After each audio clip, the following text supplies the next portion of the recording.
Pack it up, pack it in, guys. Let us begin. We came to win tonight. It is an NBA DFS slate here on the 311. Yes, that's an old school band for some of you who might know, but we are here on March 11th to talk through the NBA DFS slate. Yeah, let's get it, man. I was never a huge 311 fan, but I'm definitely familiar with them. How about yourself? I did like them. I was always kind of more into they're like fake punk music, but I liked a lot of like punk and ska music back in the day when I was in high school. I've actually seen them live at where the Bucks used to play. Okay, nice. But that was a solid couple of decades ago, fellas. Yeah, it was. All right, guys. Today's show is brought to you by our good friends at Drafters. We're going to do a draft later. If you want to come play with us, it is very easy to do. Click the link below to get into the Facebook group where we post wanting to draft. If you haven't signed up yet, I don't know what you're waiting for, guys. It is a blast. Promo code's DFS 5-pack, but even if you don't use it, just come get into our player pool. Let's have a good time. And I know that a lot of DFS players have been turned off by the state of the NBA right now and the late scratches and the COVID and blah, blah, blah, like the massive blowouts. It does not affect you nearly as much at Drafters if you're looking for a less risky place to play.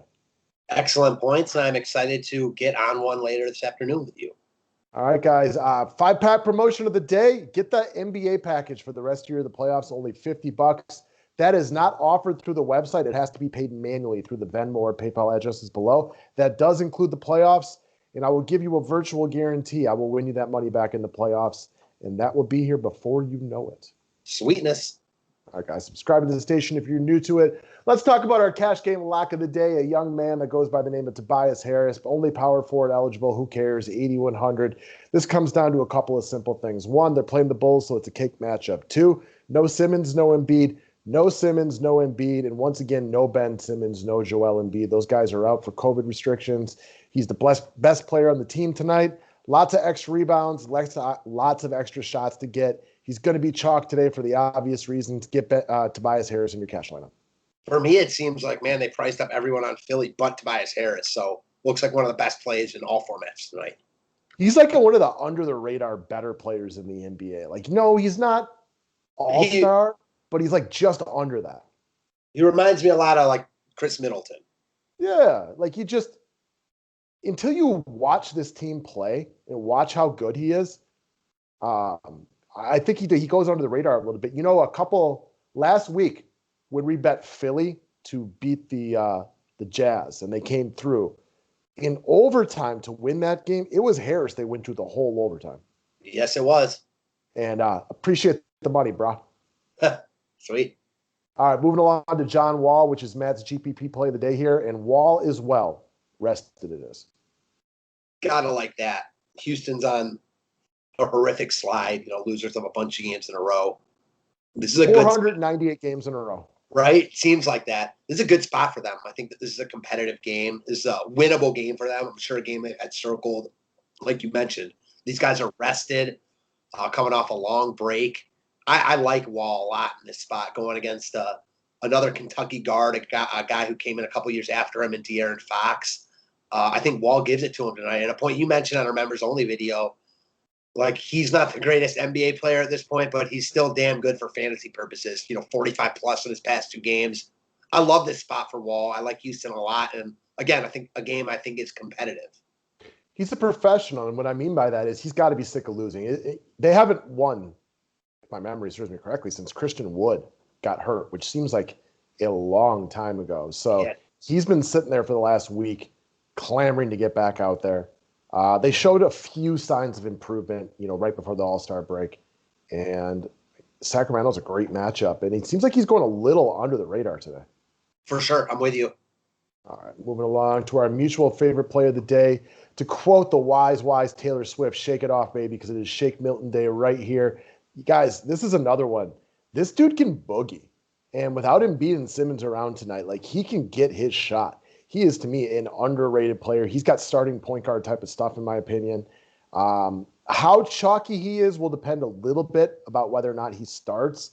But it doesn't really matter to me because he's going to play his minutes. And without Simmons and Embiid there, like running the offense, there's 2 guys that will have the offense run through him. Shake Milton and Tobias Harris. Yes, Curry can get his own shot a little bit. Korkmaz will shoot some threes. We might see a Maxey sighting and stuff like that. But the offense is primarily going to go through Milton and Tobias Harris today. And I like Milton a lot today at 5,300, and I love the shooting guard eligibility. Yeah, I love Milton here. We mentioned it. Philly's in a real good spot without their two best players. So Harris is the obvious guy, and then there's a bunch of others in play. But both of us really like Milton here. He's good. He's aggressive. He does what DK rewards. I mean, he's got 40-plus upside here easily. I like him a lot. He'll get some love, but not enough love. So I like him a lot. Yeah, like if they announce he's starting early in the day, that'll definitely make him chalkier. He's going to get good love no matter what. But if that announcement doesn't come out, or if he's coming off the bench, he comes slightly sneakier then. And, it could throw us all in a real loop if all of a sudden Maxey was starting, which is not what we expect. I kind of expect Milton to be starting, but, how chalky he is will depend a little bit on that.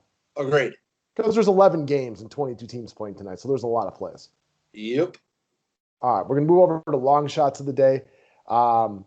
We kept our favorite long shot for the members only. If you want it, sign up for a package. We'd love to have you guys come be a member. But the other guys we like, this is one of them. Reggie Bullock from the New York Knicks taking on my Milwaukee Bucks tonight. So I've been talking about this till I was blue in the face, basically since Mike Budenholzer's been the coach of the Bucks.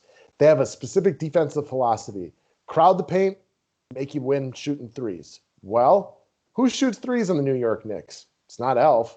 A little bit of Randall. It's not Nerlens Noel. It's Reggie Bullock. He is a three-point shooter. He is literally there to do almost nothing else but shoot threes. With all the cheap guys in play today, he is going to get no love, just like the guy you're about to bring up is also probably going to get very, very little love. And while I don't expect him to give you 40 points, there is no Derrick Rose today. There's no opportunity for an Austin Rivers sighting or anything like that. He should play 25, maybe even 30 minutes right here. And because he can shoot threes, if he hits a couple early, he does have some potential upside in this spot because you're going to need offense to compete with Milwaukee. Yes, the Knicks have a very good defense, but the Bucks are going to get theirs. And he is one of the guys who can actually shoot the ball well enough to get extended minutes today. Tough to click that name on a big slate, but you are the genius at picking these second-hand guys against the Bucks. And I'm not going to argue with you. I agree with you. And I mean, what does he really need to get to have upside here? If he hits 5 threes, he's got upside. So I'm with you. It's not inconceivable at all to see him with 30 DK points. Probably not the bet I'll make, but I dig it. Look, I like Korkmaz today. But at the end of the day, Bullock could double his score at 1/10 of his ownership or 1/20th of his ownership. And like you mentioned, your real long shot of the day and mine also is on our members only video. So if you want that, check it out. Yeah, guys. All right, moving along to the next one. So little Nickeil Alexander-Walker and making Matt's long shot of the day. So the most important thing right here is JJ Redick is out, so they need another shooter. They need another shooter. Redick, who had kind of not been playing a ton for New Orleans most of the year, had actually been playing a bunch past 3 games he was in. Alexander-Walker took his role last time out, played well. Didn't do anything in particularly that he couldn't do tonight. I think this game has potential to get a little blowouty, which only helps him here. Even if it doesn't and he gets a decent run, Minnesota's an easy matchup. There's other cheap guys on the slate that are getting more love. And as far as DFS purposes goes, I think he's better than those guys. So it sucks that he takes up a guard spot, but at 3,500, I think the upside's real. Well, at least it's a shooting guard spot too, right? I think that's both him and Bullock. They're not guys that you have to relegate a point guard or a center spot against. They can play that shooting guard role, get you some real cheap exposure right there, so you can get the guys you really, really want. And I think another thing for Walker, he's actually a good player. Sometimes these guys are really, really cheap, and they have a role in the NBA to play some defense and stuff like that. But Walker, if given the opportunity, and we saw it a couple times earlier this year, is actually a good fantasy player if given a chance to do that.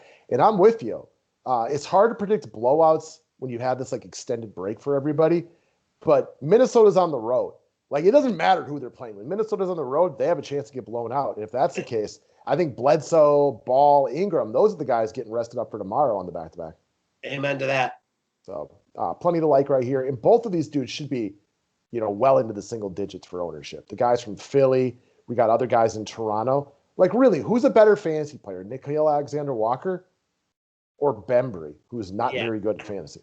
I knew exactly where you were going. And Alexander-Walker, not even close. Bembry's been chalk for 3 weeks now, it feels like. He doesn't have one good game. Yeah, I'm with you. Don't jinx that tonight. Well, you can play him if you want to, guys. I'm just saying, DeAndre Bembry's he's not a scrub in the sense that he doesn't deserve to be on an NBA team, but he's a pretty shitty fantasy DFS player. For sure. No doubt about that. No arguments at all. These are the kind of long shots I really like too. When you're not getting, like, you can still go out there, play a Tobias Harris, play a Shake Milton. Yeah. Play some of the other Raptors guys are going to be chalk. You can make one move and reach the top of a GPP by playing one cheap guy. And I like Korkmaz today. I don't think he's a bad play. But I'm also not surprised if Korkmaz rolls into like 12 DK points. You pick a different cheap guy at a similar price, he gets you 27. That 15 points can be all the difference you need to reach the top of the GPP. No doubt about it. All right, guys, thank you very much. Don't forget to click the thumbs up button. Have a great 311, and we will holler at you guys for some drafters later on. Thanks, guys.